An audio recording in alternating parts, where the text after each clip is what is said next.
ପ୍ରିୟବ୍ରତ ପଣ୍ଡା ଭାରପ୍ରାପ୍ତ ପ୍ରଧାନ ଶିକ୍ଷକ Champapal project primary school. School ଆମର ଆଜି କ୍ଲାସ ସସ୍ପେଣ୍ଡ ଅଛି ଆଉ ପିଲାମାନଙ୍କର ଆଜି ବନ୍ଦ ଅଛି। ଅଫିସିଆଲି ଆମର ସ୍କୁଲ ଚାଲୁ ରହିଛି ଆଉ କ୍ଲିନନେସ୍ ବର୍ତ୍ତମାନ ଚାଲିଛି ସ୍କୁଲ କ୍ୟାମ୍ପସ ଟୋଟାଲ ପରିଷ୍କାର ପରିଚ୍ଛନ୍ନତା ଚାଲିଛି। ଆଉ ମୁଁ ଆସିକି ସ୍କୁଲ ଟୋଟାଲି ଜିନିଷ ପତ୍ର ଯୋଉଟା ସବୁ ଆମେ ବନେଇବା ପାଇଁ ରଖିଦେଇଥିଲୁ ଉପରେ ରଖିଦେଇଥିଲୁ ସେଫ୍ଟି ପାଇଁ ତାକୁ ସବୁ ଆମେ ସାଇଜ କରିକି ବର୍ତ୍ତମାନ ଘର ରୁମ୍ ପଦା ସବୁ ସଫା ସୁତୁରା କରୁଛୁ। ସ୍କୁଲ ଆମର ଆଜି ଗୋଟେ ଦିନ ପାଇଁ କ୍ଲାସ ସସ୍ପେଣ୍ଡ ଅଛି ଆଉ କ୍ଲାସ ସସ୍ପେଣ୍ଡ ଅଛି କିନ୍ତୁ ପିଲାମାନଙ୍କ ପାଇଁ କିନ୍ତୁ ଅଫିସିଆଲି ମୋର ସ୍କୁଲ ଚାଲି ରହିବ ଗୋଟେ ଦିନ ପାଇଁ। କାଲି କଣ ହବ ଅଫିସିଆଲି ନିର୍ଦ୍ଦେଶ ଆସିଲା ପରେ ଯାହା ଯେମିତି ହବ।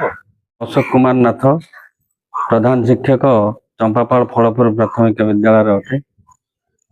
ସ୍କୁଲ ସରକାରଙ୍କ ନିର୍ଦ୍ଦେଶ ଏବଂ ବିଓଙ୍କ ନିର୍ଦ୍ଦେଶ କ୍ରମେ 28, 29, 30, 31 ଏବଂ 1 ତାରିଖ ଥିଲା।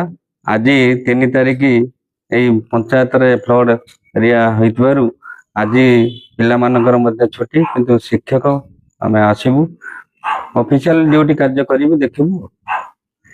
ଆମ ସିଆରସି ମହାଜଙ୍କୁ କହିଥିଲି ଯେ ଏଠି ପିଲାଙ୍କର ପାଠ ପଢିବା ପାଇଁ ସବୁ କିଛି ଅଛି ବା ସୁବିଧା, ପାଣି ଭିତରେ କିଛି ନାହିଁ ଆଉ ପାଣି କମି ଯାଇଛି।